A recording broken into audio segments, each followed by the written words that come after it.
তৃতীয় শ্রেণীর শিক্ষার্থী বন্ধুরা, অনলাইন ক্লাস থেকে তোমাদের সকলকে স্বাগত। আশা করি যে যেখানে আছো ভালো আছো, সুস্থ আছো। আমরা আজকে আমি তোমাদের সাথে আমি লিপি টিচার তোমাদের সাথে আবার খ্রিস্ট ধর্ম এবং নৈতিক শিক্ষা ক্লাসে আছি। আমরা পড়ছিলাম হলো ঈশ্বরের 10 আজ্ঞা। ষষ্ঠ অধ্যায় পড়া শুরু করেছিলাম গত বৃহস্পতিবার পর্যন্ত। গত ক্লাস পর্যন্ত আমাদের এই পড়াই ছিল। তবে আজকে আমরা বেশ আস্তে আস্তে করে আমরা এগোচ্ছিলাম। আমরা আজকে আমাদের মূল পাঠে যাই। আমরা প্রথমে শুরু করার আগে ক্রুশের চিহ্ন করে নেই। পিতা, পুত্র, পবিত্র আত্মার নামে আমেন। আমরা আজকে আমরা কিভাবে এখন আমাদের একটা কাল চলছে, জানো বন্ধুরা? কিসের কাল এটা? প্রায়শ্চিত্ত কাল। তো প্রায়শ্চিত্ত কাল হলো তপস্যার কাল।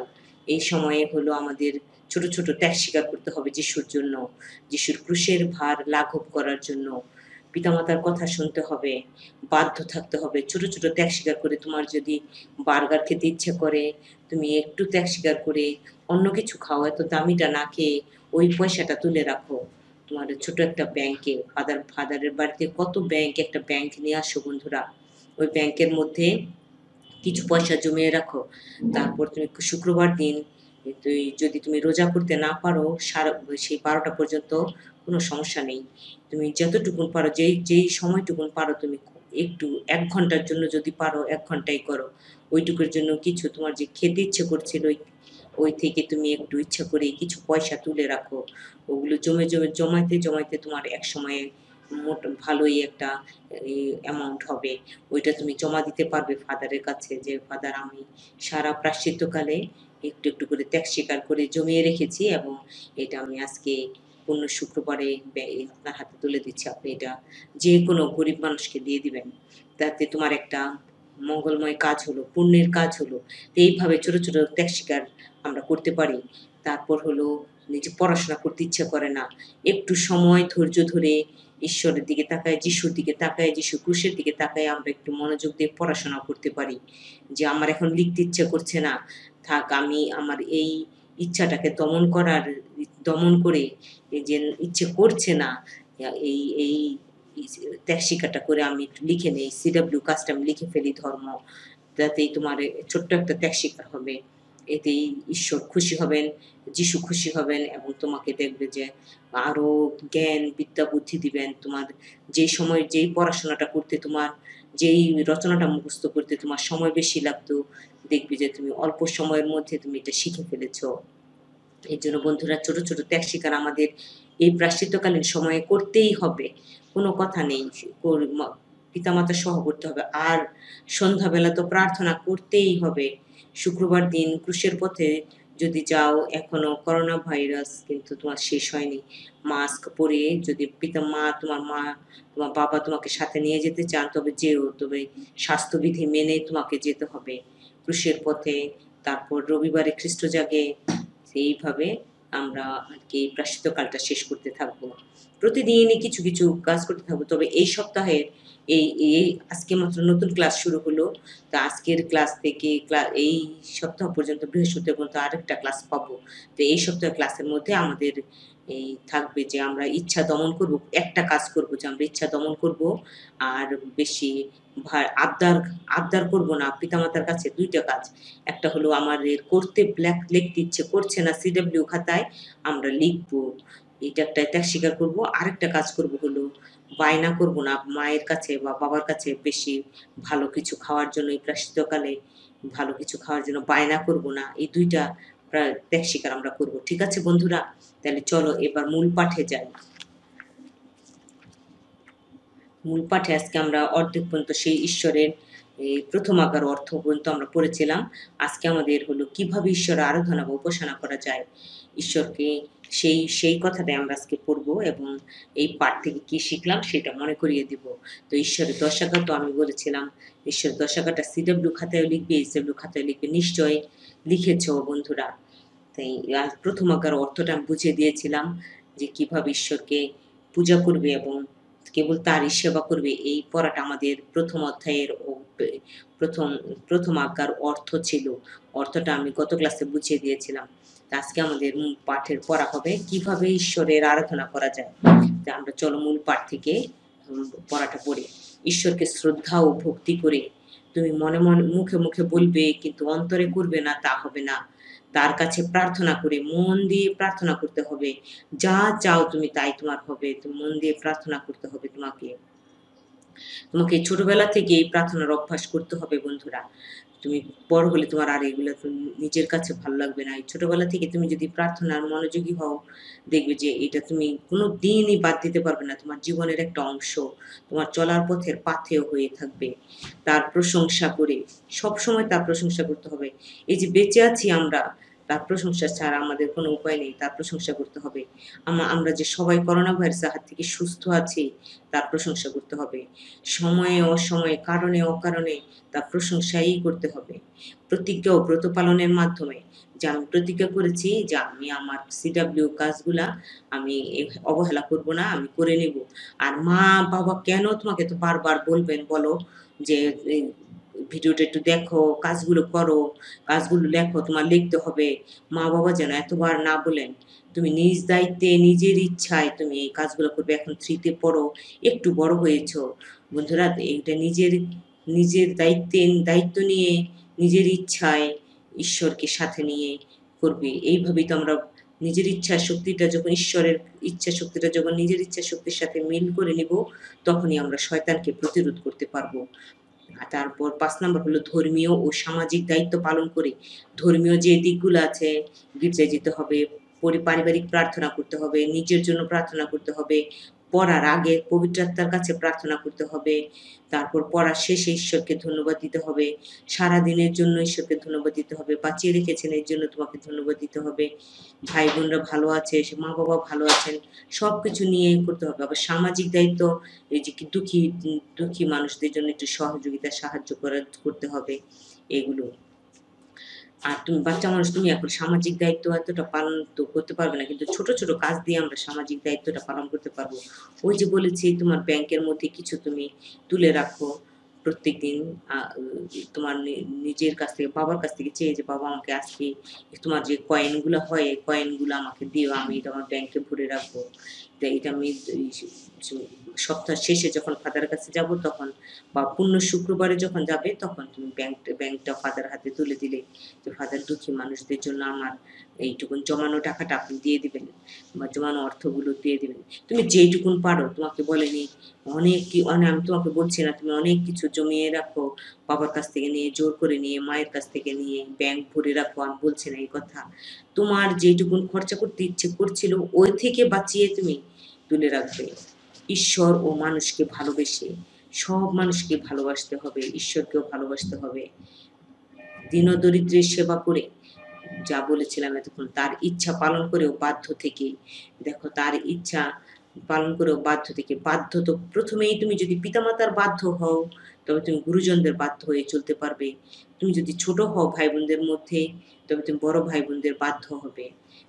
আর এইটাই তোমার ঈশ্বরের দশাজ্ঞার মধ্যে পড়ে। তো এইভাবে আমরা ঈশ্বরের আরাধনা আর উপাসনা করতে পারি। এগুলো যখন প্রশ্ন উত্তরে যাব তখন আবার আলাদা আলাদা করে দিয়ে দিব।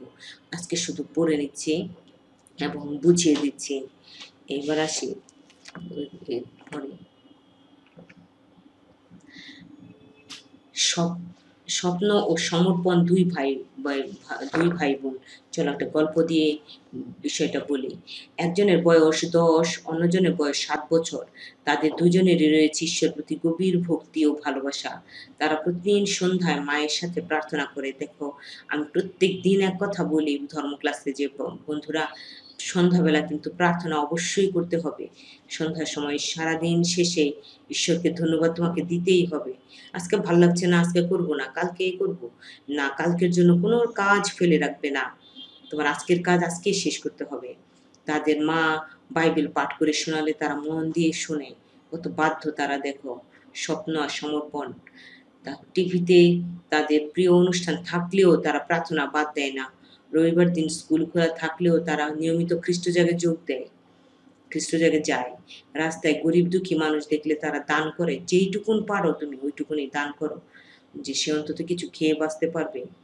উৎসবের সময় বাবা মায়ের কাছে বেশি দামি কাপড় জামা কাপড় দাবি না করে না, তারা সমর্পণ আর স্বপ্ন, তারা সবার সাথে মিলেমিশে থাকে, সব বিষয়ে তারা ঈশ্বরের কথা মতো চলতে চেষ্টা করে, বিপদে আপদে ঈশ্বরের উপর ভরসা রাখে। এই ছিল স্বপ্ন আর সমর্পণের এই তারা সারা কিভাবে জীবনযাপন করে সেই কথাটা এখানে তুলে ধরেছি। তাহলে তোমারও ঠিক সেইভাবেই জীবনযাপন করতে হবে, তাদের মতো করেই হতে হবে। তোমার তো ভাই বোন আছে, তোমার যাদের ভাই বোন নেই সে একা একাই এই আমার পাঠটা পড়ে যে তুমি তোমার যদি ভাই বোন না থাকে, তোমার তো মামাতো পিসাতো কিংবা তোমার চাচাতো ভাই বোন আছে, তাদের সাথে মিলেমিশে থাকবে। আর ঘরে যখন তুমি একা থাকো তখন পিতামাতার সাথে যে কথাগুলো বলছি বাধ্য হয়ে থাকবে, পড়াশোনা করবে, প্রার্থনা করবে, রবিবার দিন গির্জায় যাবে, দুঃখী মানুষদের একটু সেবা করবে। রাস্তায় তুমি গির্জায় যাচ্ছ তখন দেখবে যে কত রাস্তায় দরিদ্র দুঃখী মানুষ তোমার কাছে একটু চায়, তুমি যেইটুকু পারো এইটুকুনি দান করবে। উৎসবের সময় এত দামি কাপড় তুমি একা দেখে বেশি দামি কাপড় কিন্তু চেয়ে বসো না। মা বাবা যা কিনে দিবেন তাতে সন্তুষ্ট থেকো। তারা সবার সাথে মিলেমিশে থাকে। আর তুমি যখন একা থাকবে তুমিও সবার সাথে বন্ধুদের সাথে মিলেমিশে থেকো। আর যারা পরিবারে ভাই বোন নিয়ে আছো তারা তো ভাই বোনদের সাথে মিলেমিশে থাকবেই। এটাই ঈশ্বরের কথা মতো চলতে চেষ্টা করো। ওই যে ঈশ্বরের দশাজ্ঞার মধ্যে বলেছি এই কথাগুলো তুমি কিন্তু ভুলে যাবে না। ঈশ্বরের দশাজ্ঞা একদম মুখস্থ করে ফেলতে হবে। ঈশ্বরের দশাজ্ঞায় যেইভাবে লেখা আছে এইভাবে আমাদের জীবন চালাতে হবে, তাতেই আমাদের জীবনটা সুন্দর হবে, আমরা সুন্দর মানুষ হয়ে উঠবো, বিপদে আপদে ঈশ্বরের উপর ভরসা রাখতে পারবো। তাহলে এই ছিল আমাদের আজকে মূল পাঠ। তাহলে এই পাঠে আমরা আগে পড়েছি, আগের পড়াগুলো আজকে পড়িনি, ঈশ্বর দশাজ্ঞার সাথে একটু বলেছি যে এই পাঠে আমরা কি শিখলাম, যে ঈশ্বর আমাদের ভালোবাসেন, তিনি চান আমরা যেন সুখী মানুষ হই, কিভাবে তার আজ্ঞাগুলো পালন করে। তাই তিনি আমাদেরকে 10টি আজ্ঞা দিয়েছেন। তিনি চান আমরা যেন আজ্ঞাগুলো পালন করি, সব সময় যেন তার আরাধনা করি। ঈশ্বর চান, ঈশ্বর অনেক খুশি হন আমরা যখন তার কাছে বসি, তার কাছে কিছু চাই, তার কাছ থেকে যখন ভালো জিনিস চাই তখন তিনি অবশ্যই বাবার কাছে চাইলে বাবা তোমাকে দেন, যেভাবে দেন। মায়ের কাছে চাইলে মা যেভাবে তোমাকে জিনিস চাওয়ার সাথে সাথে দেন, ঈশ্বরও কিন্তু তার চেয়েও বেশি। তিনি জানেন আমার কি প্রয়োজন, কিন্তু তোমাকে চাইতে হবে। এর জন্য তিনি চাওয়ার সাথে সাথেই দিয়ে দিবেন তোমাকে। তাই আমরা কি শিখলাম, যে ঈশ্বর আমাদের ভালোবাসেন, তিনি চান আমরা যেন সুখী মানুষ হই, তার আজ্ঞাগুলো পালন করি, সে সবসময় যেন তার আরাধনা করি, তার প্রশংসা করি, তার গুণগান করি। এবং আমি যেভাবে করছি আমি বন্ধুকেও সেভাবে বলতে পারি, আমি মাকে বলতে পারি, মা আজকে বাবাকে বলতে পারি, পরিবারের ভাই বোনদের বলতে পারি যে আমাদের সবসময় ঈশ্বরের প্রশংসা করতে হবে। তাই তো চলো পরিকল্পিত কাজটা দেখে নেই। তো পরিকল্পিত কাজ, তুমি কিভাবে ঈশ্বর আরাধনা করো তার একটি তালিকা প্রস্তুত করো। তুমি কিভাবে ঈশ্বরের আরাধনা করছো দেখো একটা ছবির মাধ্যমে। এখানে প্রার্থনাশীল মনোভাব দিয়ে তারা প্রার্থনা করছে। এখন তুমি তোমার নিজের কথাগুলো লিখবে, উত্তরের বইয়ে কিভাবে আছে তুমি লিখবে না, তুমি কিভাবে ঈশ্বর আরাধনা করো প্রার্থনা করে। তারপর হলো এই ঈশ্বরকে ভালোবেসে তার প্রশংসা করে। তারপর দিবে হলো আমি প্রতিজ্ঞা প্রতিজ্ঞা করে। তারপরে সামাজিক দায়িত্ব তুমি তো নিতে একা, তুমি ছোট মানুষ, সামাজিক দায়িত্ব তুমি নিতে পারবে না।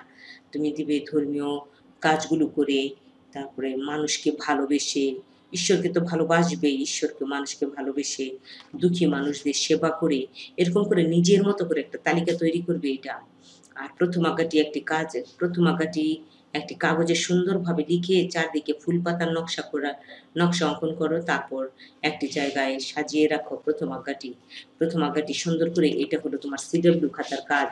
তুমি কিভাবে ঈশ্বর আরাধনা করো তার একটি তালিকা প্রস্তুত করো। একটা প্রশ্ন করবে হলো সিডব্লিউ খাতায়, যে তুমি কিভাবে ঈশ্বর আরাধনা করো তার একটি তালিকা প্রস্তুত করো। এই 1 নাম্বারটা থাকবে তোমার সিডব্লিউ খাতায়, আর 2 নাম্বারটা থাকবে তোমার এইচডব্লিউ খাতায়। এইচডব্লিউ খাতায় 2 নাম্বারটা থাকবে, যে প্রথম আজ্ঞাটি একটা সুন্দর করে বক্স করবে, খাতার মধ্যে একটা বক্স করবে।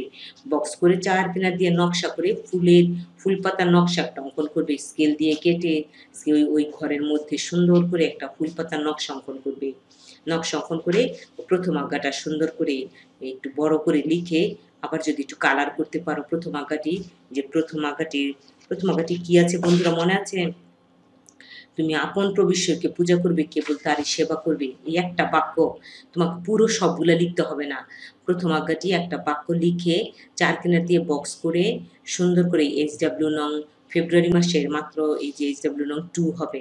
ঈশ্বরের দশাজ্ঞা ছিল আর এই আজকের ২ নাম্বারটা হলো এই এইচডব্লিউ। তো এইটুকুনি এইচডব্লিউ তুমি বন্ধু করবে। ঠিক আছে? যে ১ নাম্বারটা তুমি হলো কিভাবে ঈশ্বর আরাধনা করে এইটুক সিডব্লিউ খাতায় লিখবে। তোমার নিজের মনের কথাগুলা লিখবে। আর ২ নাম্বারটা হলো প্রথম আজ্ঞাটি একটা কাগজের মধ্যে লিখবে এবং চারদিকে ফুল পাতা দিয়ে নকশা করে কালার করবে আবার সুন্দর যেন দেখায়। পচা করে লিখো না যেন। এইচডব্লিউ খাতার মধ্যে তোমার মার্কস আছে না বলো বন্ধুরা? তো এই জন্য এটা পচা করে লিখবে না। তুমি সুন্দর করে লিখে এটা নকশা করে দিবে যেন এইচডব্লিউ খাতাটা সুন্দর হয়। ঠিক আছে বন্ধুরা? আজকের পাঠ এ পর্যন্তই। সুস্থ থেকো, ভালো থেকো।